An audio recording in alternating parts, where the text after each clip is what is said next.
The Book of Enoch, why it was never in the Bible.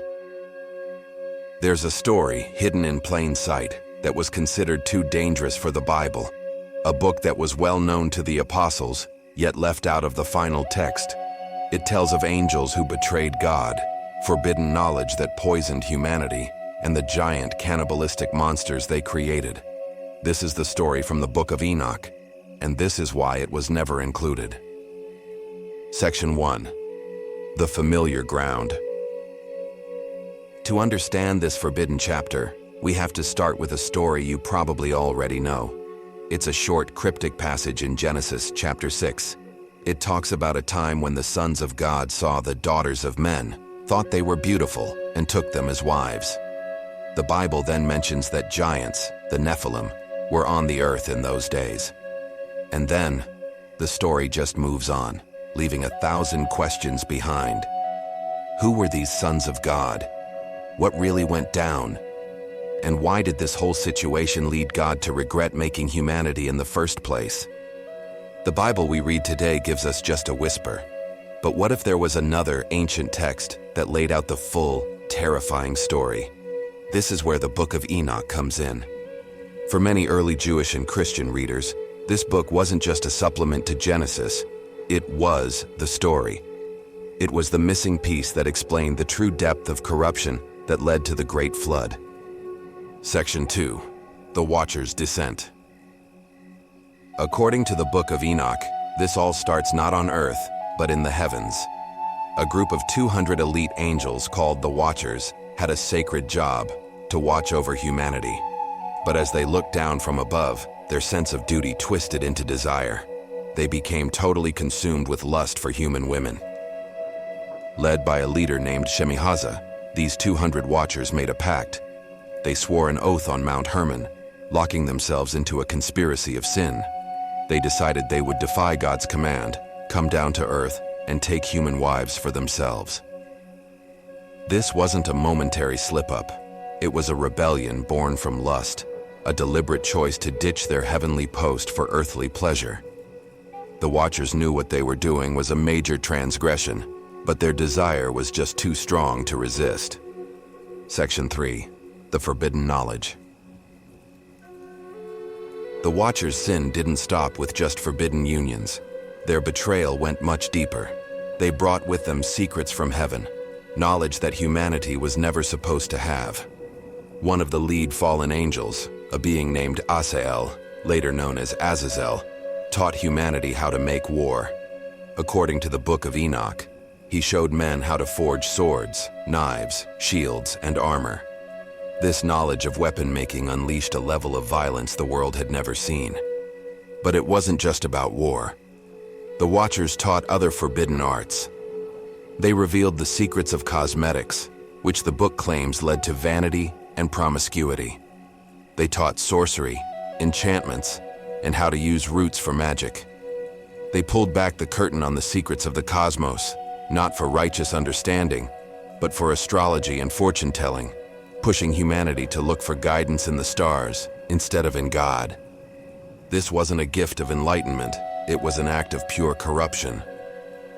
According to Enoch, this knowledge is what put humanity's fall into hyperdrive. It made people trust in their own dangerous new skills instead of God, creating a world filled with pride, violence, and spiritual rot. The earth, once simple, was now armed, enchanted, and changed forever. Section 4. The Birth of the Nephilim. From the unholy union of angels and human women, a new race was born, the Nephilim. But these weren't just tall guys. According to the Book of Enoch, they were ravenous giants, some standing at an impossible height. Their very existence was a twisted perversion of creation, a monstrous monument to their parents' sin. These giants had an appetite that could not be satisfied. They ate everything humanity produced, every crop, every animal, everything people had. When all the food ran out and people could no longer feed them, the giants turned on humanity itself, devouring people. Their hunger then spun out into pure chaos. The text describes a horrifying scene where the Nephilim began to kill and eat birds, beasts, and fish before turning on each other, devouring their own kind and drinking the blood. The world became a nightmare of violence and cannibalism. The very earth seemed to groan under the weight of it all, crying out to heaven for rescue from the monstrous Nephilim and the lawless chaos they had created. This was the world before the flood, not just a world of human sin, but a world overrun by violent, semi-divine monsters. This is the story that was left on the cutting room floor. A cosmic war, a secret betrayal, and a world brought to its knees. If this kind of hidden history is as fascinating to you as it is to us, and you want to uncover more secrets from ancient texts that challenge everything we think we know, go ahead and subscribe to our channel. We go deep on these topics every week, and you won't want to miss what we dig up next. Section 5. The Turning Point, the Theological Why. So, you have this incredibly detailed and dramatic story. Why would it be left out? The answer comes down to the serious theological problems it created for later Jewish and Christian leaders. The Book of Enoch, as compelling as it is, presented a version of reality that just didn't line up with the core beliefs that would come to define the faith. The first big problem was the origin of sin. The story in Genesis puts the responsibility for humanity's fall squarely on our shoulders. Adam and Eve's choice in the Garden of Eden. It's a story about human free will and accountability. The Book of Enoch, on the other hand, shifts a lot of that blame. In its version, the main source of evil isn't human weakness, but direct interference from angels. They are the ones who actively teach sin, introduce corrupting technology, and create monsters that ruin the world. For later theologians, this idea of an external source of evil was seen as a way of letting humanity off the hook, undermining the doctrine of human responsibility.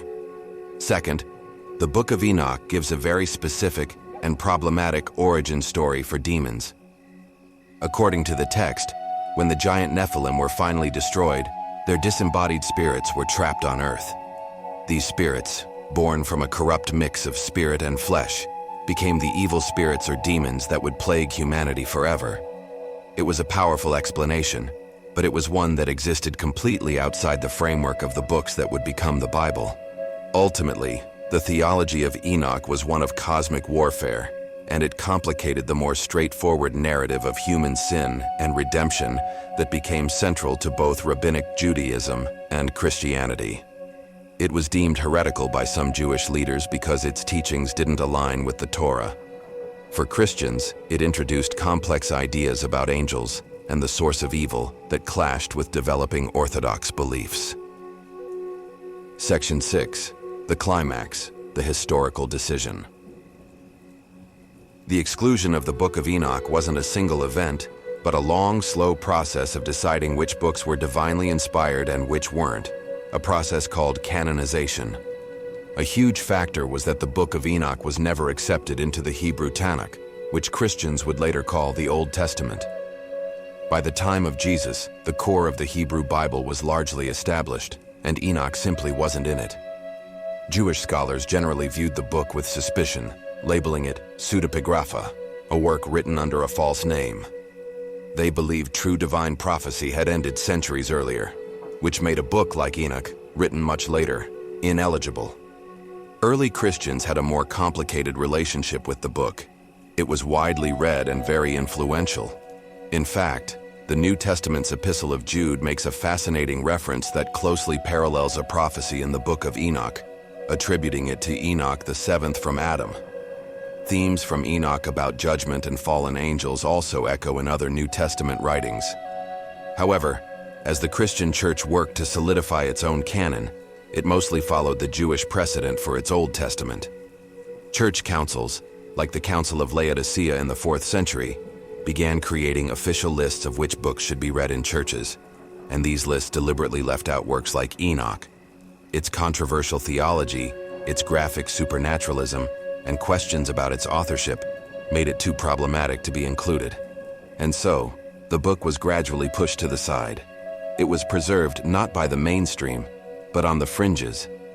Amazingly, it survived completely intact as a canonical book of scripture in only one place, the Ethiopian Orthodox Tewahedo Church, which has considered it part of its Bible from the very beginning. For most of the Western world, the book was lost for centuries, until the full text was brought to Europe from Ethiopia in the 18th century, confirming the ancient whispers of a story that was once considered too dangerous to tell. Conclusion. From a tale of angelic rebellion to a source of major theological conflict, the journey of the Book of Enoch is as dramatic as the story inside it. It was ultimately left out because it offered a different answer to one of our oldest questions. Where does evil come from? Its story of fallen angels and forbidden knowledge challenged the orthodox views on sin, free will, and the nature of God's creation that were taking shape. In the end, church leaders and scholars chose a set of scriptures that placed the focus on human responsibility, not cosmic interference. So, was the Book of Enoch sidelined to protect a specific theological narrative? Or was it a dangerous text that was rightly kept out? The book remains a powerful reminder of a time when the boundaries of Scripture were still being drawn, and the story of heaven and earth could have been told very differently. If the Book of Enoch holds an alternative key to the Great Flood and the origin of demons, it makes you wonder, what other truths might be hidden in the books that didn't make the final cut? What do you think? Do you believe the Book of Enoch should be considered Scripture? Let us know your theories down in the comments. And if you want to keep exploring the mysteries of ancient and forbidden texts, make sure you subscribe and hit that notification bell so you never miss what's next. Thanks for watching.